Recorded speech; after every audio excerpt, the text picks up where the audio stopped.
Gilunupan og balik ang residential area sa Barangay Tigato sa Davao City. Human mi bundak na sab ang ulan kagabi. Busa mga residente nga nanguli na unta silang balay na malik og bakwit. Samtang ang uban sa dapli na lang sa kalsada nagtinir inay sa evacuation centers. Ano yung report ni Argil Relator? Dako pa gihapon ang tubig ug kusog ang sulog sa Davao River alas 8 kaganihang buntag.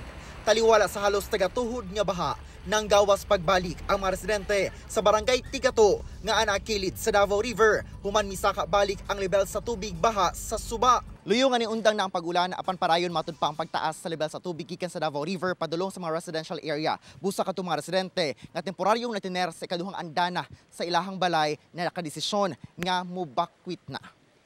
Sama sa residenteng sinimesya, mi bakwit kay apiki na, dihang nakita ang pagsaka na pod sa tubig. Wala na sab kuno sila'y konsumo sa sulod.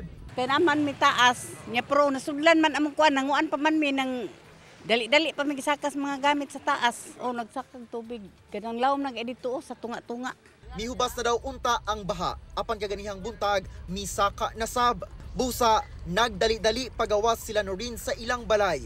Bit-bit ang mga gamit nga nasalbar ug wala na humol sa baha. Tanaw na mo mong gamit kung nabasa ba ni kay gisulod mo sa storage box niya na tanaw na mo wala man siya nabasa mo lagi kuha kay ana lagi sila mas mutaas pa dong tubig. Dala-dala sa mga residenteng misulong sa baha aron mobakwit ang mga gamiton nila samtang anaa sa evacuation center. Ang ubang residente, labi na kadtong dunay senior citizen ug mga bata, gisakay na sa rescue boat sa BDRRMO aron mabakwit. Apan ang pamilya ni Joan, ang ilang girentahang jeep na ang himong masilungan, sukad mi baha, sanglit dili na daw sila makigdasok sa evacuation center. Ang sagbutan na lang, kilid sa kalsada na ang nagsilbi nilang kusina. Pait yun sir, kay para sana ganinang buntag, plano na po may nga musulod nami, kay okay na daw dito. Wala, pagtanaw na mo dito sa sapa, sir, naglalom na mo po ng tubig. Samtang, sa usa ka village paingon sa Purok Sanggilangan sa Barangay Maa, doon na pa'y tubig sa dalan, apan wala na kini kaabot sa kabalayan. Iyahay na og panglimas sa tubig baha nga nanulod sa ilang tindahan ug balay ang mga apektadong residente. Kapoy sir.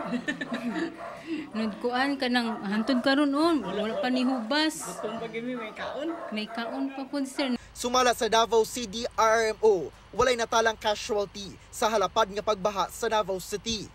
Kauban si Melchor Awing sa kamera. Ako si Argil Relator para sa One Mindanao.